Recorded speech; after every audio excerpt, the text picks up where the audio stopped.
నాకు ఆచార్య సమయంలో కొరటాల గారి కథా కథన ప్రతిభ మీద గౌరవం తగ్గింది, కానీ అసహ్యం కలగలేదు. అలానే మెగాస్టార్ చిరంజీవి గారి కోసం బాధ వేసింది. కానీ ఇప్పుడు కొరటాల గారి కథా కథన ప్రతిభ మీద అసహ్యం వేస్తుంది. అంతేకాకుండా తారక్ కోసం జాలి వేసింది. ఎందుకంటే ఆర్ఆర్ఆర్ తర్వాత దాదాపు సంవత్సరంన్నర పాటు మరే కథను చిత్రాన్ని ఒప్పుకోకుండా కొరటాల గారి మీద నమ్మకంతో ఈ చిత్ర కథను మెరుగుపరిచే సమయాన్ని ఇచ్చి తర్వాత చేసిన చిత్రం ఇది దారుణమైన వెన్నుపోటనే చెప్పాలి. ఇక అభిమానుల పరిస్థితి గురించి తలుచుకుంటేనే భయం వేస్తుంది, భయంకరంగా బాధేస్తుంది.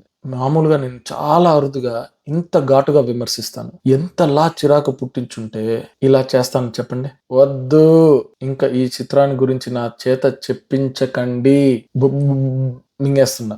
దీని నుంచి తేరుకోవాలంటే వెంటనే ఒక మంచి చిత్రాన్ని చూడాలి. ఒక పని చేద్దాం, జనతా గ్యారేజ్ చూద్దాం. అది చూసి సంతోషంగా పడుకోవచ్చు. నచ్చితే వెంటనే సబ్స్క్రైబ్ చేయండి.